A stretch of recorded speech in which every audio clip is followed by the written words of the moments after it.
Okay, so let's go ahead and get started. Good morning, good afternoon, and good evening to all our customers joining us across the globe. Hello, everyone. My name is Lokesh Shara, and I'm one of the managers for the Arista Technical Services team. And I would like to welcome each and every one of you to the second webinar hosted by the Arista TAC team in year 2023. And before we begin, thank you for the overwhelming response to the Arista Technical Services webinar initiative. A little bit about the initiative for the customers who are joining us for the first time. Tech Webinar is one of our initiatives where we want to provide an opportunity for Arista Tech and our end customers to connect outside of the usual problem-solving scenarios. And with these webinar sessions, our aim is to actually work on the knowledge sharing, what we have here within TAC with our customers, and cover topics in depth, which are most useful and applicable to all our customers. We started this effort in 2023 to cover topics like switch health checks, upgrades, and the maintenance planning. And now continuing in 2023, based on the customer feedback, we are focusing on more technical topics. In the 2023 series, session 1, which we hosted last month, we remaining 2 sessions in this quarter, we are actually moving on to focus onto the layer 3 debugging. Is such a big topic. We are actually splitting it up into 2 sessions. The session what we have here today, and there's another session on the upcoming, we have an upcoming session on March 22nd. So for the second session, what we have here today, we are going to cover a layer 3 setup and what are the common tools and tricks which are available at our disposal in the EOS CLI and Cloud Vision, which could actually make debugging any layer 3 environment easier. And when it comes to the 22nd March session, which will be hosted next month, we'll focus more in depth on the layer 3 debugging. So for today's session, we are opting for a topology-based approach similar to session 1, where we'll walk through a lab scenario that actually closely mimics any typical small-scale setup. For the registered customers, we did send this topology proactively to them on 17th February, but we also have a link available in the QA section. Our speakers will also be highlighting this topology in between the debug scenario, but it will be a good idea to actually take a snapshot of this topology and keep it on your screen for reference. A little bit about the, Kenneth, could you please move on to the next slide? Thank you. A little bit about the webinar schedule in 2023. We have 3 sessions planned in Q1, and these sessions are accessible via the same registration link. We are planning to come up with 3 more sessions in Q2, after which we are going to take a break for 2 months to ensure that we put together quality material on the complex topics like EVPN. But in Q2, we are going to focus more on the VXLAN and EVPN, which will be coming later this year in the Q3.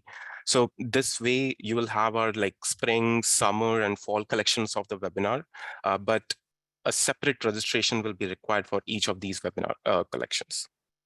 Today, we have 2 of our best engineers with us who will be taking us through today's session. We have Kenneth Finnegan, who will take us through the CLI component. And then we have Guillaume Villar, who will run through the Cloud Vision side of presentations.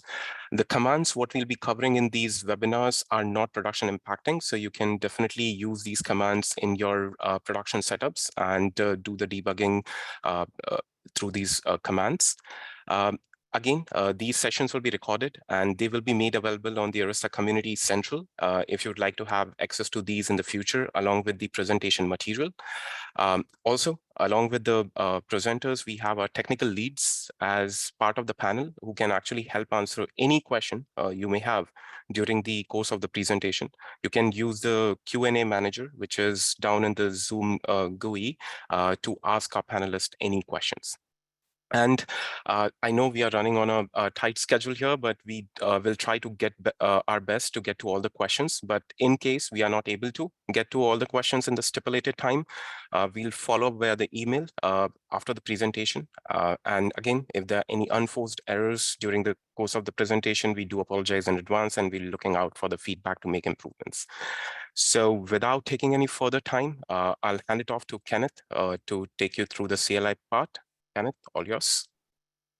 Thank you so much, sir. Good morning, good afternoon, good evening, folks. Thanks for coming out today. So my name is Kenneth Finnegan. I've been working in the Arista TAC in California for about 3 years at this point.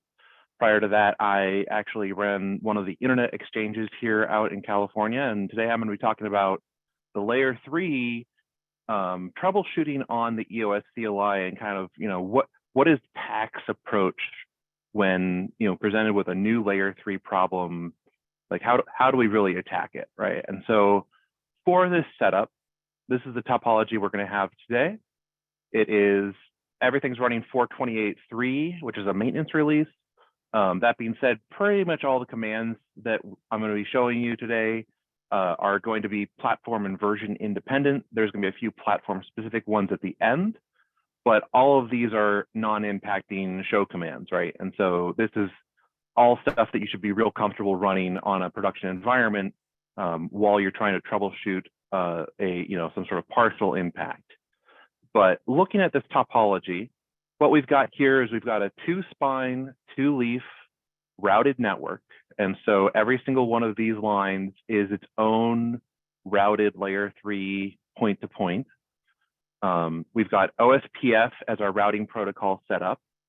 And I tried to make the address numbering for you kind of a little bit intuitive. And so each of the hosts are hanging off of their own 192.168 subnet here and here. And then each of these /30s, which are the routed point-to-points between the leaves and the spines, are up in the 10 space, with a, which spine, which leaf, and then, 1 and 2. The one thing that a lot of customers don't have, which really benefits you when you're troubleshooting any sort of layer 3 topology, is to have a diagnostic loopback or a layer 3 loopback on each one of your devices. And so this is a unique unicast address that is routed across your whole topology that is tied to one of the loopback interfaces internal to the switch, right? And so I just picked a unique /32 for each one of these loopbacks, and these can have several useful features. First of all, the state of this loopback is independent of any one of your physical interfaces, right? And so if you're trying to ping a physical interface on a router and that link goes down, the interface has gone down, the address isn't there anymore. And so to know that you always have a reachable address on a specific switch can be very useful in that sort of diagnostic, troubleshooting scenario.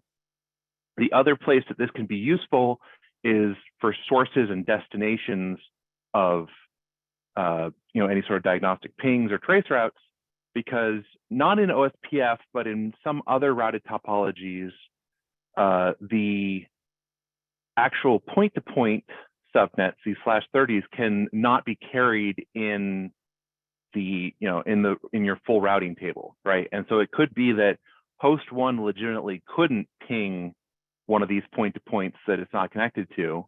And so having these /32s and having them be unique can, in many cases, be very useful, right? And so this is something that if you're, designing a layer 3 network to consider, this is a good design feature for troubleshooting later in mind. Is there's lots of upsides to having this loopback interface there, right? And so that being said, I just wanted to spend lots of time on this slide so you can kind of get comfortable with the numbering patterns I set up here. That being said, the topology is getting posted in the chat and we shared it earlier. So I'll try not to lose you too much, but just know that this is what we're looking at here. And so let's pretend that our served application customer has now come back and complained that their host 1 and their host 2 in this topology are no longer able to talk to each other, right? We haven't gotten very many specifics from them, but that's the problem statement that I'm going to be walking you through as far as how would I approach this, right? And so OSPF routed up here, the 2 hosts just have a static route pointed up to their gateways.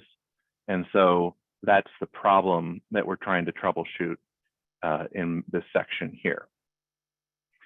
So when you've got a problem statement for a layer 3, layer 3 breakage of some sort, This is kind of the hot list I run down first before trying to really do anything else, right? What ICMP reachability do we have to specific hosts, right? Like this, so the two end hosts can't talk to each other. And so you start asking the question, well, which hosts can we reach, from where, right? And so it's if they're not able to talk to each other, where are they able to talk to? And this can kind of be more broadly stated as doing a survey of reachability to really isolate the scope of, is this breakage down the middle? Is it on one of the edges? This network is real simple, but in a larger, more complicated network, this can really help you do like a binary search to really narrow down the problem statement of where are we seeing the breakage and where are we not. An important aspect to this ICMP reachability tests and the survey is having an a prior comfortable understanding of what does the network look like and behave in the good state, right? And so it's good to be aware of, all right, are my end hosts normally willing to respond to ICMP, right? Or are the application customers setting up some sort of firewall to block that sort of thing? Am I normally able to ping hosts from the routers? Am I normally able to ping other routers from the loopback or from physical interfaces? Do I expect that ICMP to work in the good state? Because when you're in the middle of a breakage and you're trying to troubleshoot things, it's good to be comfortable with which tests are expected to fail so that you don't start chasing your tail as far as, well, this test is failing, but is it expected? After you've kind of done a scope of impact and kind of tested what reachability you have, at that point, it's good to be looking at the routing tables along the pathway. That'll often very quickly highlight on layer 3 where routes are missing, and then looking at the neighborship states for the routing protocols themselves, right? And so OSPF here will dynamically detect and link up with peers on each interface. But it's things like BGP, you can get much more complicated states where you'll have multi-hop and things like that. And then finally, kind of the last thing in the quick survey of layer 3 troubleshooting is, are we seeing unexpected drops somewhere that could be impacting the routing itself, right? And so this is kind of a very handy command, is the show CPU counter queue command. This command shows any of the packets that are going from the switch ASIC, which is your multi-terabit hardware data plane, Ethernet port to Ethernet port forwarding plane. Anything that needs to go up to the control plane, be it a ping, be it an ARP request and response, be it an OSPF route, hello, or OSPF LSA exchange, all of those sorts of packets go from the ASIC up to the control plane through these counter queues. And so if we are experiencing some sort of breakage or DDoS or flood of some sort, seeing dropped packets in these queues will very quickly highlight, like, oh, there is the issue, right? And so we will very rapidly be able to diagnose a lot of layer 3 issues just looking at that one command.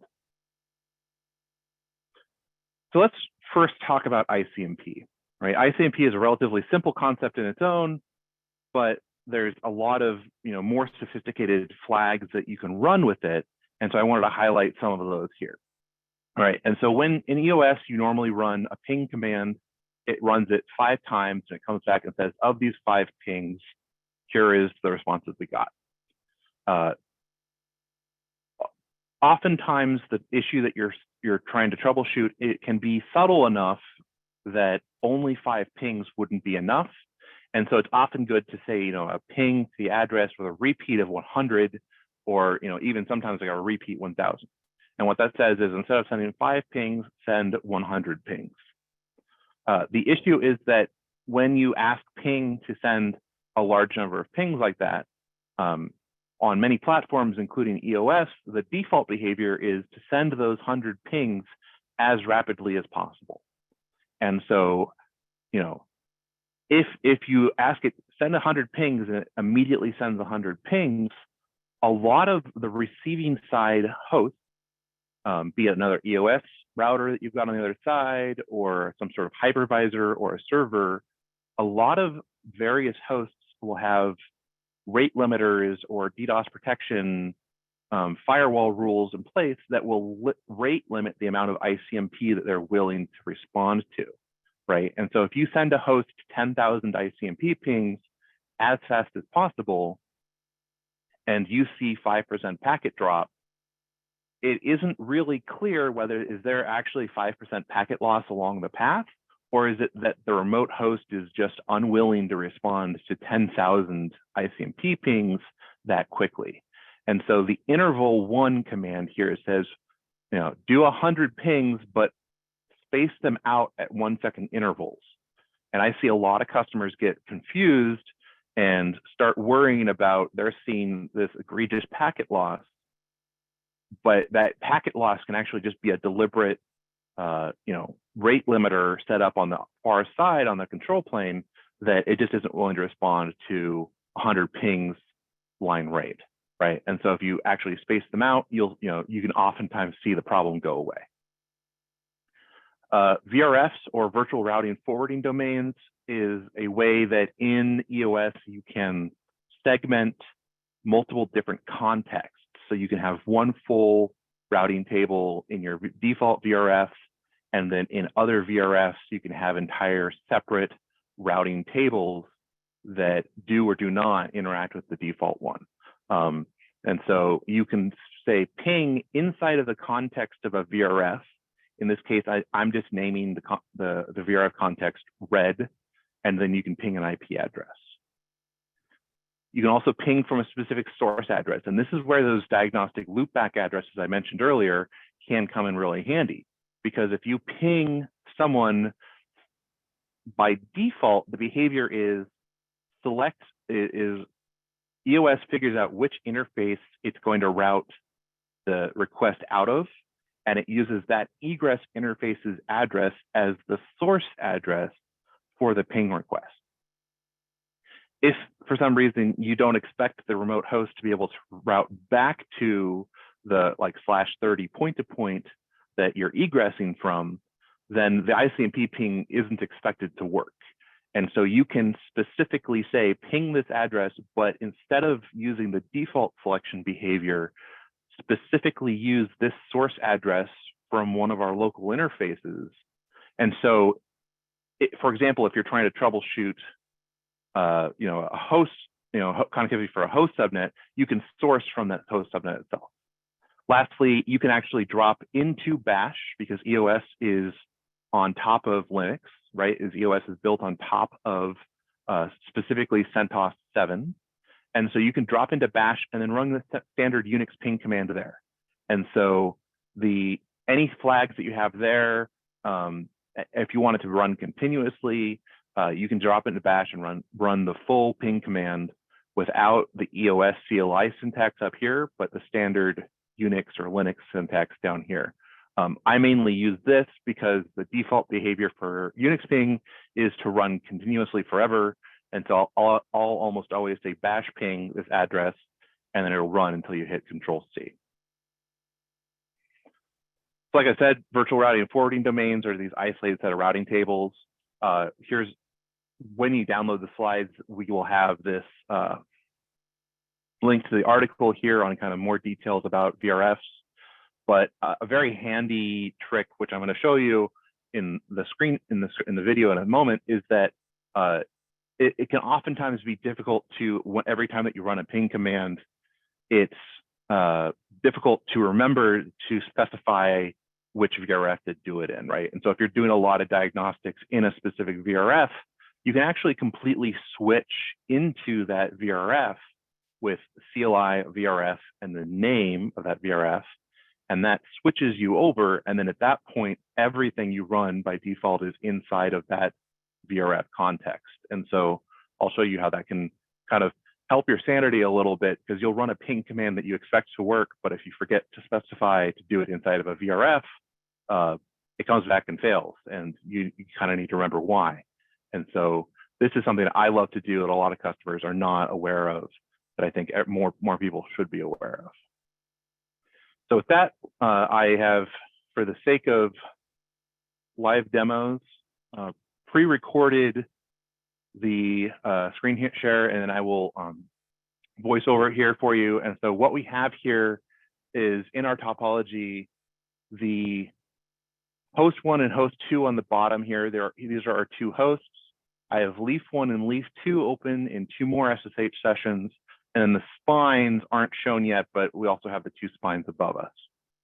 And so the first thing that we want to do, given our problem statement, is let's see if can these 2 hosts ping each other.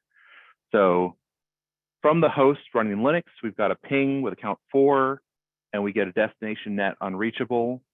And so from host 2, we run that same command to go back and ping the host 1 address, and we also get a destination net unreachable. This is one of these places where the actual error code that came back is actually pretty interesting and quite meaningful. Is destination net unreachable is a very significant ICMP response, in that it indicates to us that the response we're getting back from this 192.168.2.1, which is our leaf 2 gateway address, leaf 2 is telling us, I don't have that destination subnet in my routing table anywhere. And so this is kind of a significant answer already, in that, all right, both of these hosts are getting responses from the leaves. So we're able to ping the leaf, we're able to talk to the leaf, no problem. And the leaf is saying, I don't have that route in my routing table. And so if I do a show IP route and I filter specifically for host 1, we can see we don't have it anywhere in here, and we don't have a default route. Going over on leaf 1, we can ask the same question, show IP route, and then ask specifically for the host. And we'll see that we actually don't even have it in the leaf 1. This is because on leaf 1, I've set this up in the lab to be running inside of the red VRF, right? And the name red is just an arbitrary standard, Alice and Bob sort of name that we use a lot in VRF naming. And so here you can see that in the default VRF, we don't even have a route down to host 1.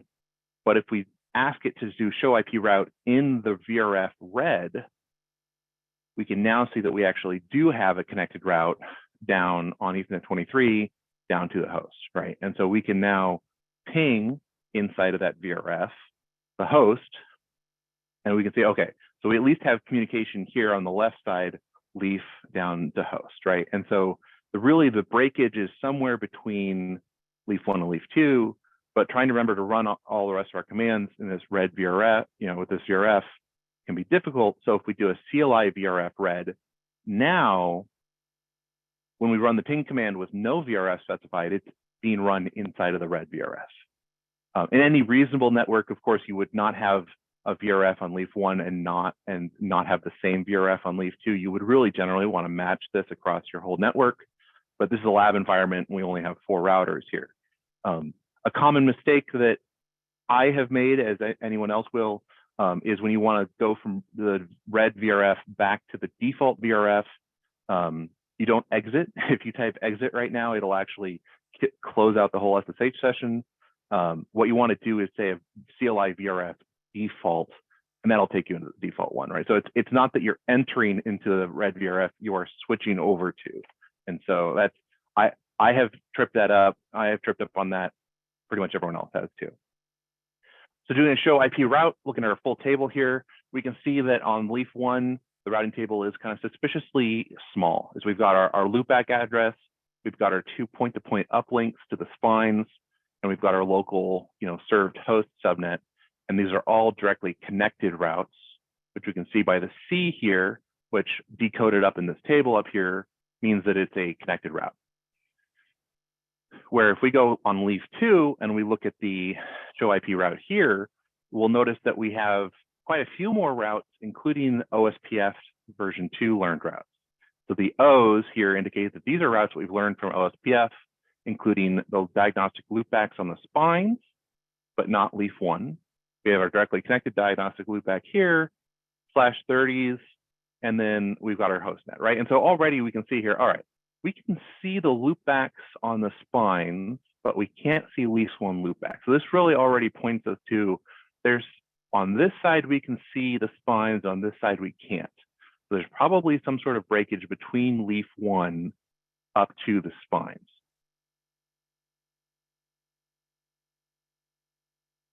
So if I now look at the show IP OSPF neighbor, and I'm going to fight with the windows a little bit here, please forgive me for that.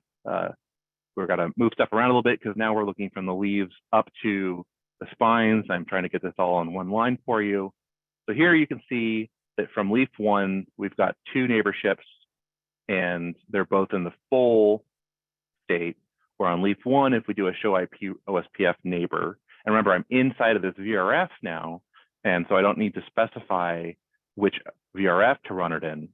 We can see that we have no neighbors at all, right? And so again, this is pointing to the leaf one up to the spines is where the breakage is. Looking on spine one over here, if we do a show IP OSPF neighbor, we can see that the neighbor 10012, which is leaf two, that one's in a full designated router state, right? And so this is the healthy standard state here. We see leaf one, but it's in the init state, right? And so we're still trying to initialize and bring up the state, and we haven't successfully negotiated it yet. And so spine one can see leaf one, but leaf one can't see spine one. So that's already significant. That being said, we can ping along the directly connected /30, and we're able to successfully ping in both directions. So spine one and leaf one, the connectivity of the physical layer there is healthy. So there's a more subtle problem going on here. And so at this point, it's like, well, is leaf one having some sort of CPU counter queue issue? And so what I'm doing here is I'm saying show CPU counter queue. And if you run that command unfiltered, the output from it is fairly huge, as there's a lot of different packet queues from the data plane or switch ASIC up to the control plane. And so I'm piping that into the NZ or non-zero command, which on its own will take any one of these queues that just isn't being used at all and all the outputs are zero, just skip those. Furthermore, I am using the standard Unix grep command to actually look for specifically the OSPF queues. And so the queues used here are going to be specific to platforms, as different platforms are going to have different sets of queues. And even EOS code train to code train, some of these queues will slightly change. And so the specifics here will vary a little bit platform to platform, but the names tend to be pretty self-explanatory. And so we can see here that we have for Ethernet 47, we have a unicast OSPF and ISIS routing queue. Ethernet 48, we've got an ISIS OSPF routing queue. And then this last one is for the multicast hellos for pure discovery. And so if we look at these, the first two numbers are the number of packets and bytes effectively received on those queues.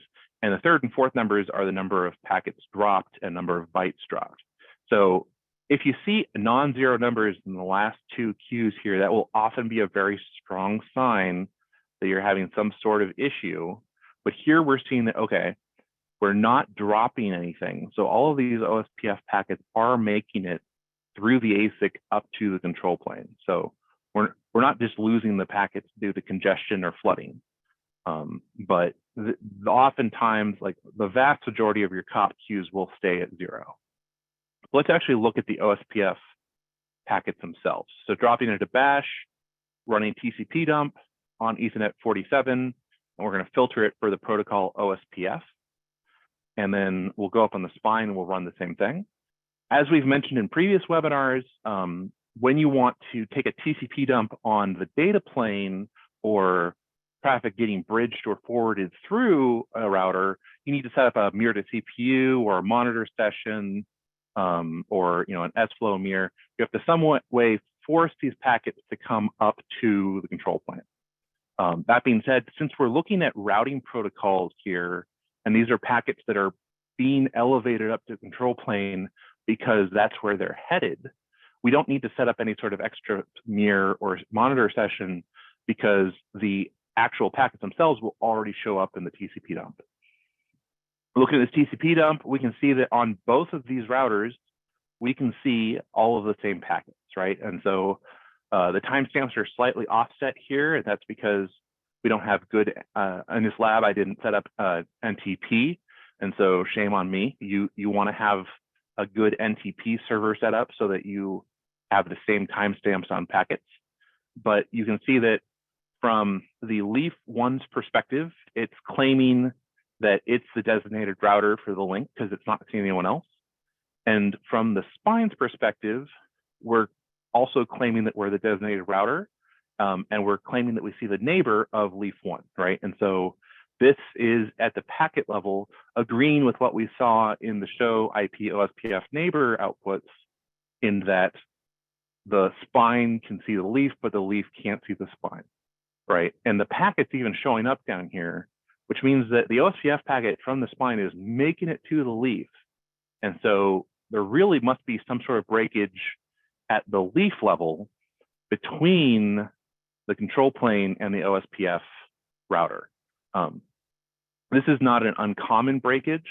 And what this likely means is that we've got some sort of firewall set up on the EOS router itself that is dropping these OSPF packets or blocking them. And so this is where we can look at the IP access lists on the box. And the one default access list that you'll never be able to delete or modify is the default control plane ACL. This is the access control list or firewall that's used by EOS out of the box. And then we can see that we have this other one called the custom control plane, which is quite a bit shorter. And so this one here is a relatively permissive firewall in that every single service supported by EOS is by default at the control plane level allowed here. And it's not uncommon for customers to take that and then modify it to meet your own specific needs. Something that we strongly recommend is that whenever you try to run a custom control plane ACL, always start with the default control plane ACL provided with the same version of EOS as you're running, and then very deliberately remove the ones that you don't want to allow. Because we see a lot of breakages because customers just start writing them and they forget to allow tracked connections, or they forget to allow MLAG pure ARP sync. And so it's this, this one works, and you have to be very careful when you delete stuff. And if we look up at this custom control plane ACL, we're going to notice that OSPF as a protocol isn't allowed here. And so we can see that the custom control plane ACL is specified in the red VRF. If we do a show run and then section for the ACL name, this will actually show you both the access control list itself and where it's configured. And we can notice that OSPF just isn't allowed anywhere in this ACL. So going up on spine one, let's do a watch diff command. And watch diff is worth really taking a moment to pause about. The watch command in EOS lets you run a specified show command every 2 seconds repeatedly, and it just updates the screen. And so instead of having to do an up arrow enter, up arrow enter, up arrow enter, if you ask EOS to watch a command for you, it'll just run it continuously and you can just see the output. Adding the diff argument to it is also really nice in that this will highlight any changes run to run, right? And so while you're troubleshooting here, to have a watch diff command running in a separate window can be very nice. So we can see that the dead times, the time is changing. And so now when we come down here and we go into the access list and we do a permit OSPF any, and we then, when we exit out of this block to make it effective, we're going to see very rapidly up here that this init will highlight as it goes to full, right? And so this is when the OSPF adjacency just came up, right? And so that fixed the OSPF adjacency that we've got here, right? And so that was a very encouraging issue. And now if we do a show IP route and look at a routing table, you'll notice that on leaf 1, it's quite a bit more populated, right? We've got all 4 of the diagnostic loopbacks. The leaf 2 diagnostic loopback actually has a ECMP group set up. We've got all the point-to-points. We've got the exposed host networks. This is looking a lot better than what we had before, right? And so now if we go back to leaf 2, which I'm going to have to sit here and fight with the Windows for a bit, so please forgive me on that one, because Windows does not cooperate with me. So now over here, if from leaf 2, we try and ping the diagnostic loopback of leaf 1 from our own diagnostic loopback, it works. So now leaf 2 and leaf 1 can finally talk to each other. So at this point, it's pretty likely that the hosts will be able to talk to each other as well. So we can go back to our served application customers and say, hey, on host 1 and host 2, let's try and run this connectivity test again. And so we can try and ping the host 2 from host 1, and there we go. We have fixed the problem, right? And so, that's the sequence we went through there. And I know that I went really fast, so if I lost you on any of that, remember that we've recorded this webinar, so you can go back and look at it later. Let's see. Oh, there. So, and then I'll have a summary in a few minutes. So first, let's talk about diagnostic tools. Diagnostic tools, remember that EOS is built on top of CentOS 7. We're migrating off of CentOS 7 soon, so don't worry about that. But for now, EOS is built on top of CentOS 7, which means that any tool or any application that you could run in a CentOS 7 Linux server, you can get into EOS as an extension, right? Because remember, the EOS, the E stands for extensible. And one of the ways that EOS is extensible is that you can add extra software as extensions natively into EOS. And so since it's CentOS 7, we can take any pre-built application for CentOS 7 and install it. And so in the case of relatively simple applications like My Traceroute or Screen or TMUX, where it doesn't have any other dependencies or library dependencies or other RPM packages, you can actually just go grab the RPM itself and install the unmodified RPM as an extension.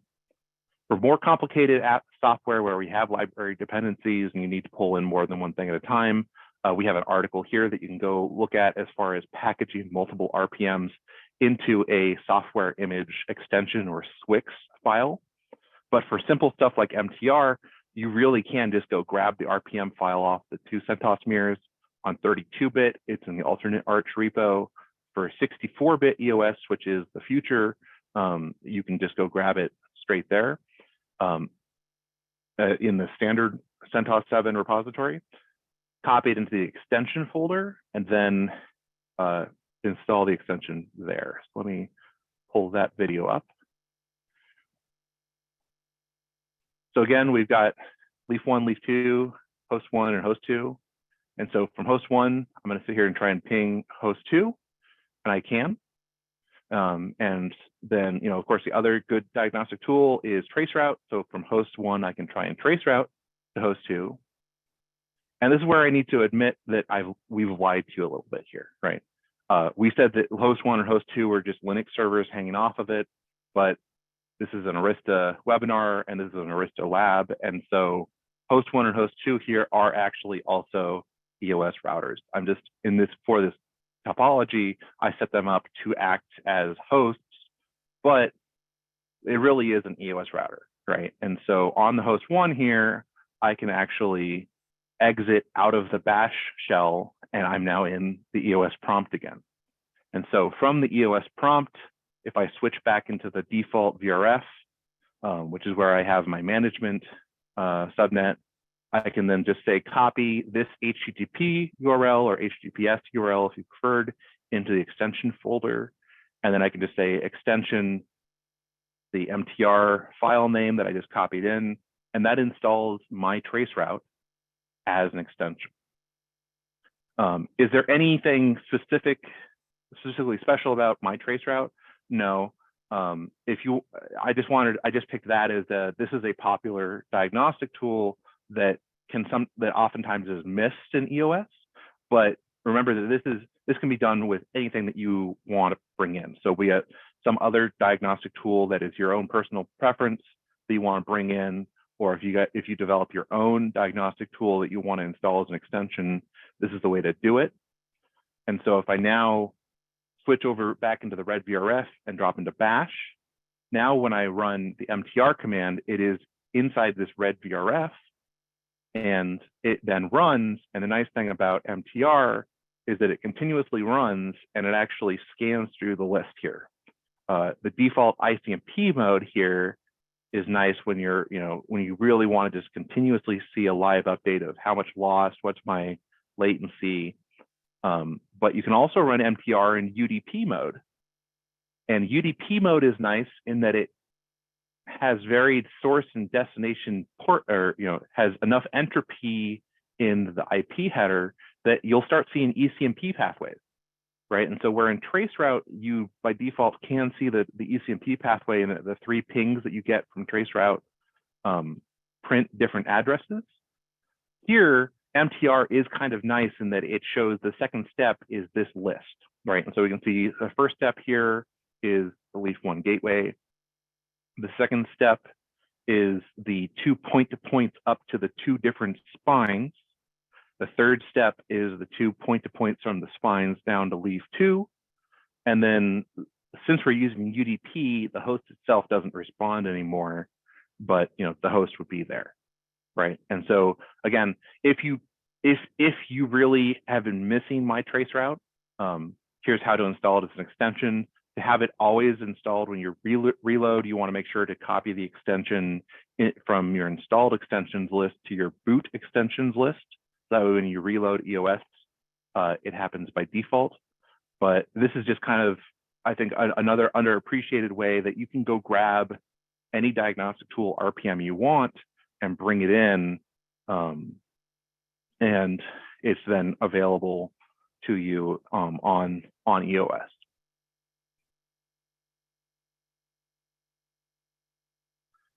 So, like I mentioned for ECMP, I'm going to just kind of blast past this one, but just so you're aware of it, depending on the platform, right? And so again, this is where the specific platforms have different commands.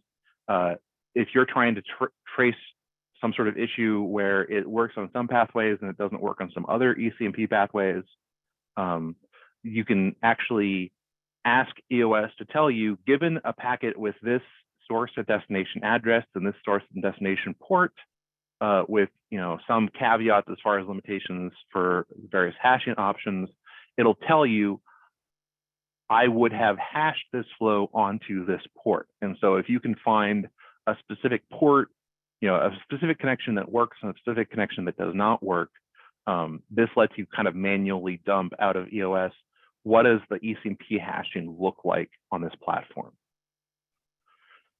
So just to summarize the actual problem that we troubleshot here, connectivity between the 2 hosts was broken. So we're getting a destination net unreachable there. We were did a routing table check on the leafs.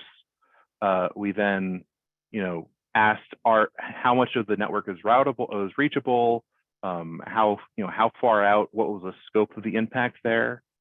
We then checked OSPF neighborships, and then from the OSPF neighborships started checking to see, do we have a COPP or CPU control plane, a CPU counter queue drop issue?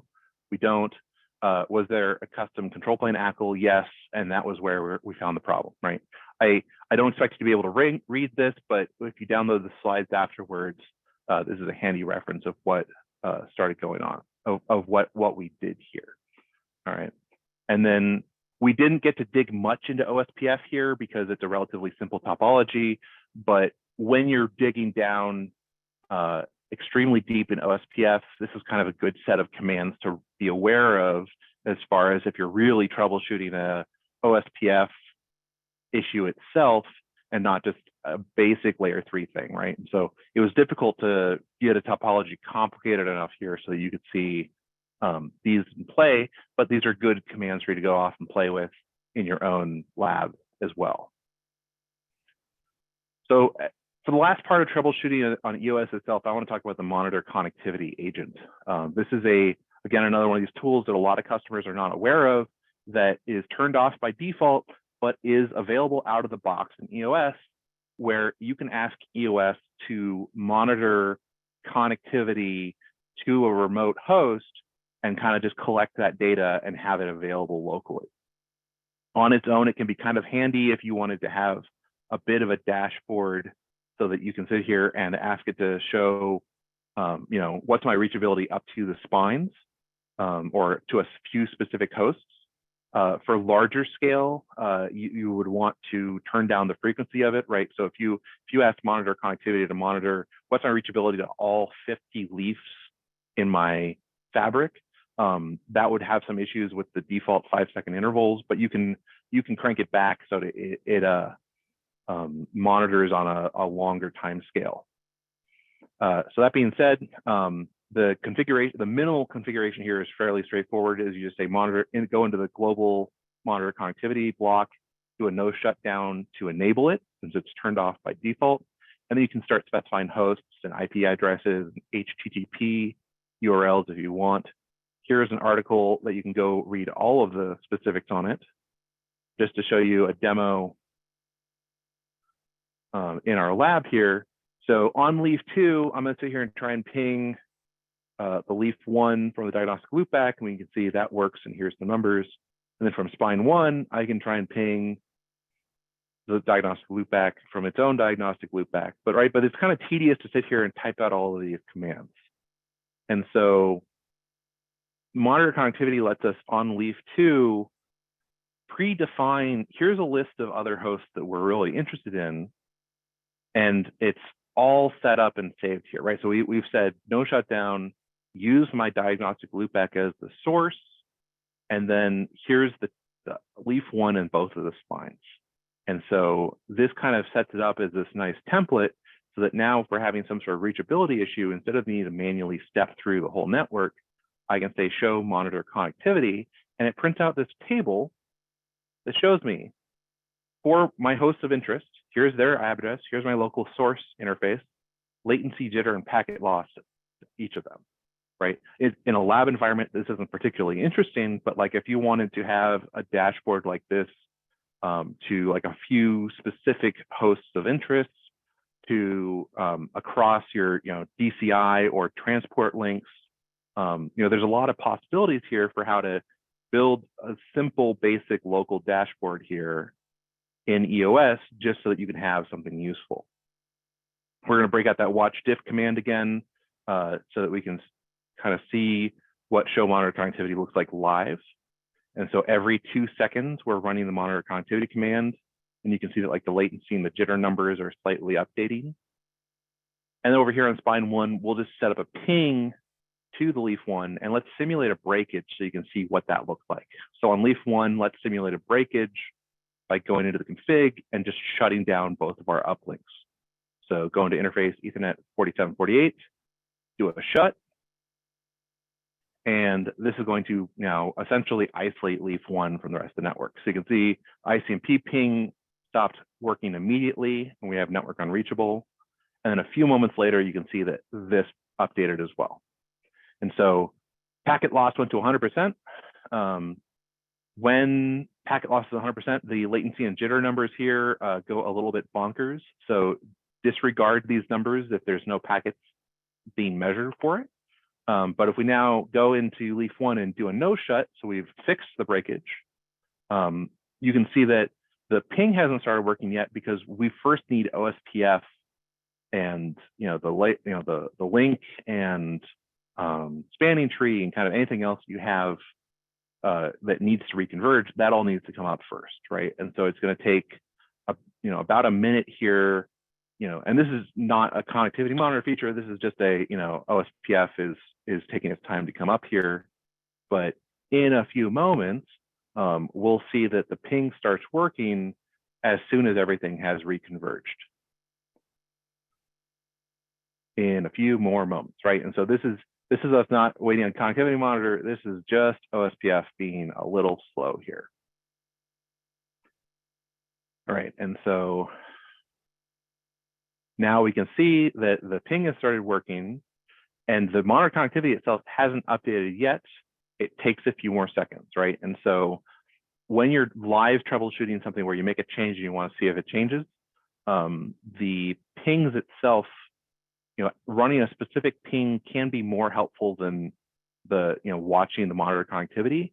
But the monitor connectivity is good when you want this, broader visibility here, right? And so that's what the monitor connectivity tool looks like in EOS itself. That being said, this is not, the friendliest interface, and it only shows you from the one perspective. Where monitor connectivity gets real interesting is when suddenly now we can take that information from EOS and feed it into some broader system, because it's very easy using something like eAPI to pull this data off of this switch for all of the each of the hosts, the latency and the reachability issues. And so it's very easy to pull it off and centralize it and then build more interesting things. So what I've talked about so far, and I know that I've gone fast. Remember, you can always go back and rewatch this, as we're trying to pack as much information here as we can. So EOS supports standard ping and traceroute commands out of the box. TCP dump is a great one to look at when you're trying to look at control plane traffic on the wire. Any CentOS CLI command that can be installed on a CentOS box, you can get as an extension. You can package as an extension for EOS yourself. And monitor connectivity itself can make it possible to kind of get a quick visibility dashboard local to the switch about, what's the scope of reachability. For the control plane ACLs that I touched on, we have an article as well there. But I mentioned that monitor connectivity can be more interesting if we collected all that data in one place. And another tool that we have that supports that is our Cloud Vision Portal, or CVP. So at this point, I want to hand it off to my associate Gigi, who's going to walk you through using that monitor connectivity tool in CVP, and then various other tricks on CVP for troubleshooting these sorts of layer 3 topologies. Yeah, thanks, Kenneth. Let me share my screen. All right. So hello, everyone. My name is Guillaume, and I've been working with Arista TAC for now more than 4 years. So I will present in this section how to use CVP in order to troubleshoot a layer 3 issue. So if you have CVP in your environment, it is a great tool to automate network operation. And today we will discuss the following situation. We will understand and troubleshoot an unexpected network outage that happened during a planned change in the network. So here is our scenario. An outage was reported during an upgrade activity on leaf 1 today. And during the issue, host 3 was not able to communicate with host 1 and host 2. This was not expected, as we have redundant paths in our network, and the exact timeline of the outage is unclear. So let's jump into CVP. So if you do not know where the endpoints are connected to, a good way to find out is using the flow visibility feature in CVP. So for that, we can click on the topology button at the top of the screen to see that. On the left, we have this flows button that will show us the list of flows that are going inside our network. Here, we can also filter this list based on a source IP. So for that, we can select any host and just put the IP address of the host impacted. So here it will be the IP address of host 3. So we can see that there is 2 different flows here. We have one flow reaching host 1 via spine 1 and leaf 1, and another flow reaching host 2 via spine 1 and leaf 1 as well. So if you want more information about a specific flow going on in a device, we can as well go to the following section, click on a device in the devices view, for example, spine 1, and then on the left, go to the traffic flows section. So CVP support different type of traffic flow technology. We support S-Flow, IPFix, INT, and Green T. If you do not know how to configure that, we have this button on the screen, how to configure flow sampling, and we will need the following configuration in order to configure S-Flow. So the first configuration is the sampling rate. We recommend a value of 128,000 for regular networks or 65,000 for smaller networks. Then we will need a polling interval. We will need a destination IP address that needs to be 127.0.0.1 because the flow are sent to CVP via the telemetry stream. And then finally, we need a source interface that needs to be in the default VRF. As an example, I can show you the configuration that is currently on spine 1 if we go to the configuration section. So I look for S-Flow, and I can see here that my sample rate is 65,000 because this is a very small network. Now, going back to traffic flow, we have other views that can be useful to troubleshoot. We have the heat map view. So this table view will show the flow of the switches in a table manner, and we can modify the filter to have a table source IP over destination IP. We can see here that the table is color-coded by bandwidth utilization. We have as well other views, the summary table and the flow records that can be exported to a CSV file if necessary.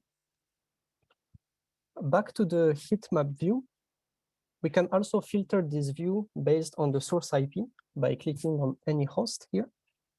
And here we can put the IP of the host that was impacted, so host 3.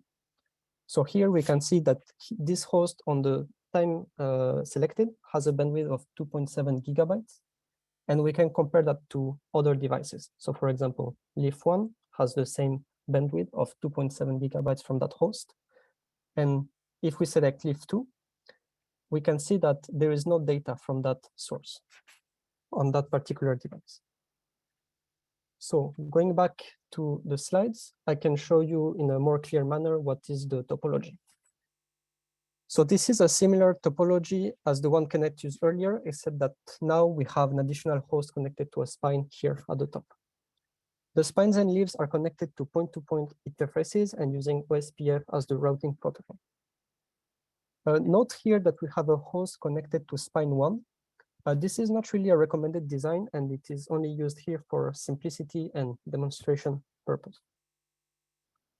So let's go to the objectives. So in these objectives, we will try to determine when exactly did the outage happen and the reason for that outage. So here, host 3 was not able to communicate with host 1 and host 2. So the first thing I would recommend doing when starting the troubleshooting is going to the event section here at the top. When we click on that, we will have a list of events that happened recently. One of the events is the system reboot, so Leaf1 that was reloaded as expected, but we have other type of events. We have, for example, this packet loss detected for connectivity monitor event that was created by CVP because the devices are configured with connectivity monitor, as Kenneth showed earlier. CVP will create a different type of events. It can create packet loss like this one, but it can also create events related to anomaly in latency, high HTTP response time, high jitter, and high latency. If we click on the event, we will have more details about when did the packet loss appear. So we can see that the start of the outage is at 11:16, and the end is at 11:25. So we have now this time period. I can show you the configuration on spine 1 that is currently configured to create that event. So if I go to the configuration, I can look for monitor connectivity, and this is a similar configuration as the one Kenneth showed. We can as well create a dashboard in order to get those connectivity monitor information over time. So for that, we can go to the dashboard tab, then click on new dashboard.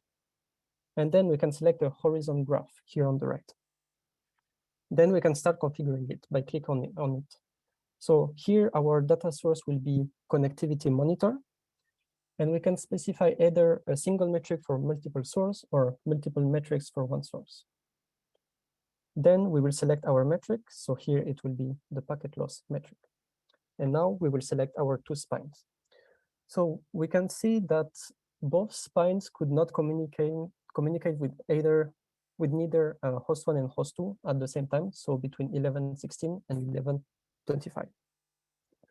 We can as well create other widgets of connectivity monitor information just for information purpose.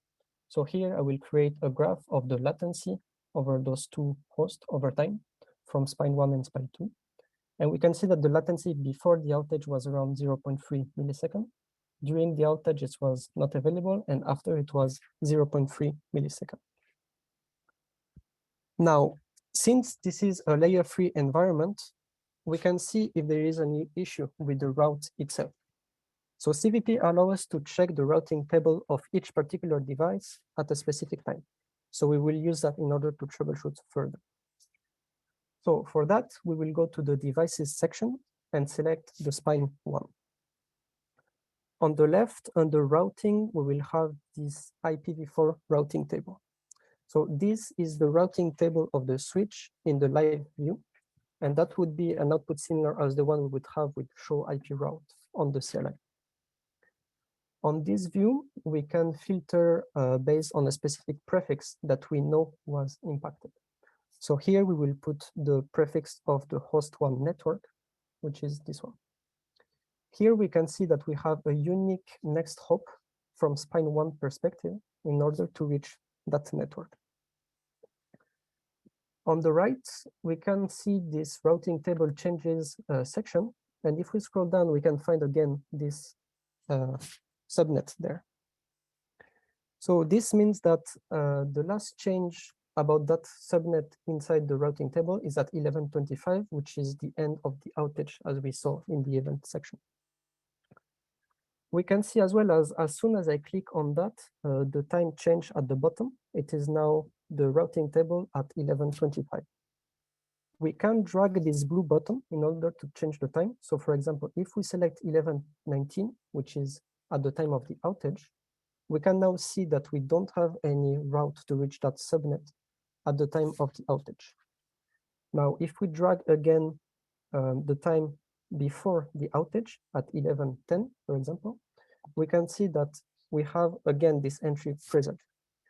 So this seems to validate the fact that there is no, at the time of the reboot of LIF1, there was no entry on spine 1 in order to reach that subnet, and that could explain the outage.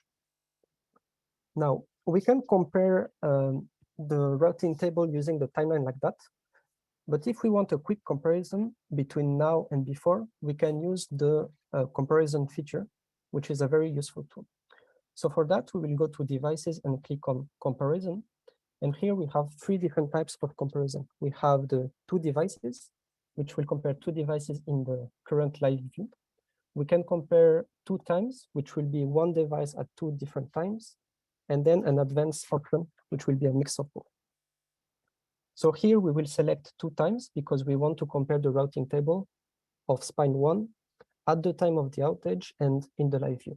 So for that, I will select spine 1, select a time of the outage. So for example, 11:20, click on apply, and then click on compare.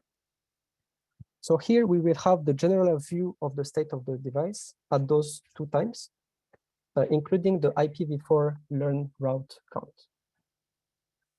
On the left-hand side, we have different views available, including IPv4 routing table. So if we click on that, we will see the highlighted differences of the routing tables between those 2 times.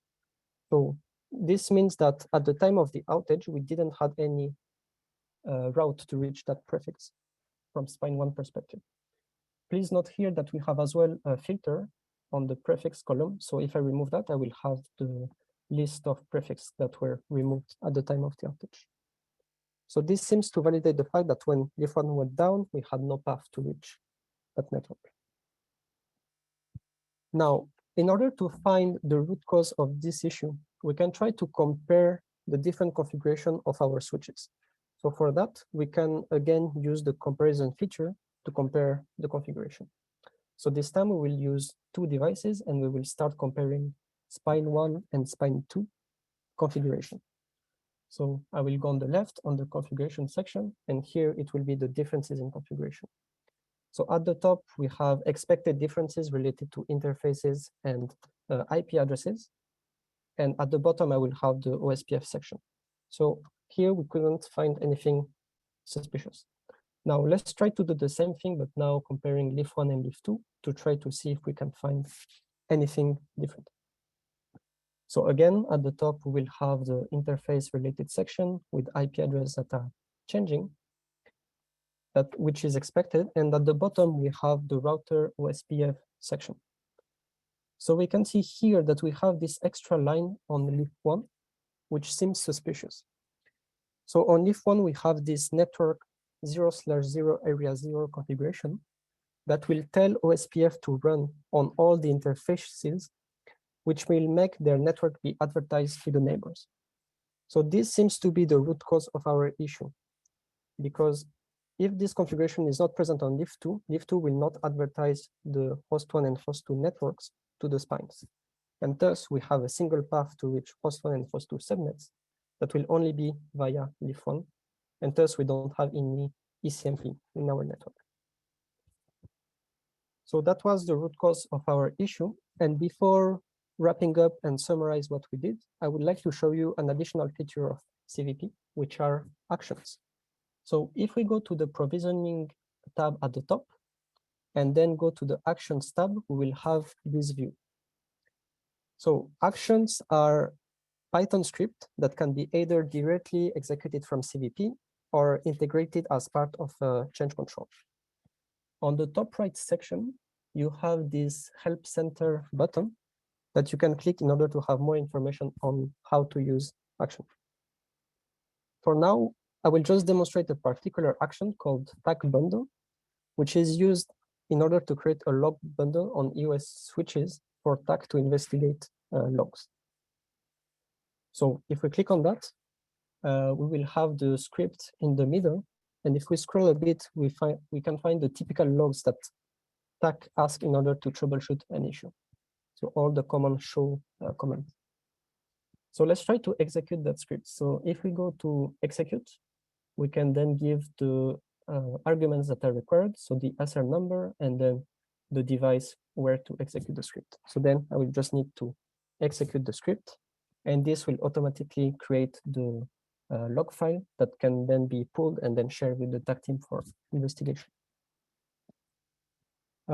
If you want more information about actions, we have this GitHub repository where you can download and import actions directly to your CVP server. It's also possible to write your own action to fill a specific need. So let's summarize what we did. We saw that with flow information, we identified the devices involved in the path. We saw that an event was generated, a monitor connectivity packet loss event that allowed us to know exactly the time of the outage. We saw as well that when LIF1 went down, we had no route from spine 1 to reach host 1 and host 2 subnets, and that explained why we had the outage. This was due to a misconfiguration on LIF2. LIF2 was not advertising host 1 and host 2 subnet to the spines, and thus we don't have any ECMP currently in the network. So in this particular scenario, CVP helped us to troubleshoot an issue that happened at a specific time with details that would have been difficult to gather otherwise. All right, so that was it for this scenario. And thanks a lot for listening. And I will now hand it back to Lokesh. Lokesh. Thank you, Gigi. Thank you so much. So could you keep sharing the screen, the presentation deck, please, I think, and move on to the last slide. I think perfect. Thank you so much. So Thank you, Kenneth, and thank you, Gigi, for the deep dive and covering this topic in detail. Really great technical stuff what we covered in this session. And we do hope this session was useful for all our customers who actually joined us today. Again, the recording of this session will be available on the Arista community page, along with the presentation reference material and the switch sanitize configurations. Also, the question answers, what we have covered as part of the session today, we'll also be uploading them on the community page link. Our next session is actually scheduled on the 22nd March, where we are going to deep dive into the Layer-3 debugging. Two of our senior technical leaders are actually going to be presenting on that next session, so we would highly recommend everyone to attend that. We have actually put in a short feedback form link with 3 to 4 questions in the chat at this point. So please do take some time to provide the feedback, as we definitely intend to use it for our future sessions. And at this point, I'm going to keep the webinar open to answer any questions. Please use the Q&A manager. Our technical leaders will be answering the questions at this point. I'm going to keep it open at this point. So yeah, I mean, any questions what you may have, please feel free to put them through the Q&A.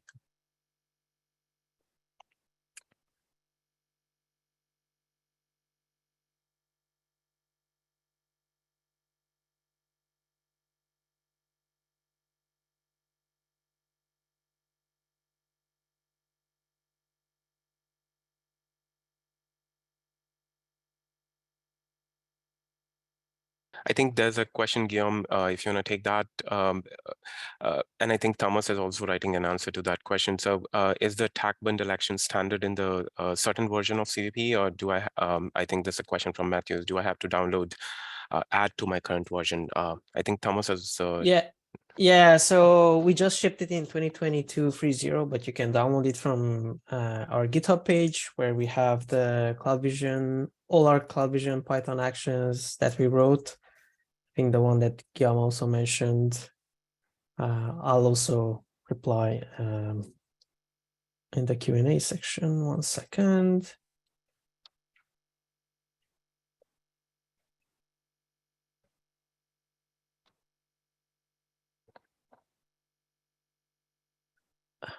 Yeah, I just pasted that.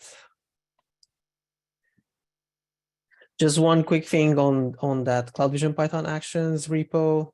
By default, when you access the GitHub page, it would go to the trunk branch, which is the latest. So you would need to choose your specific version,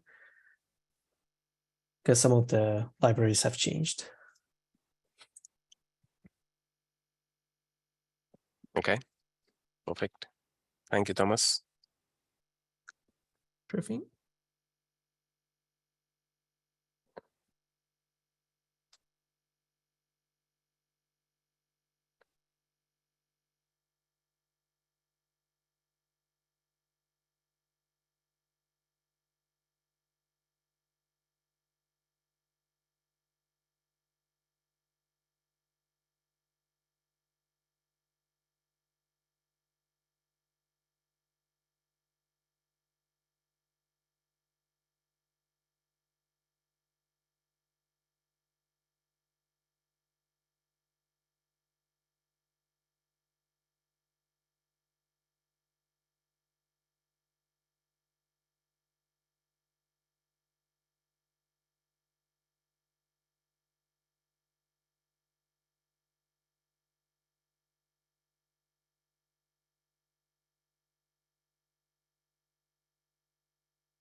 Okay, everyone, thank you so much.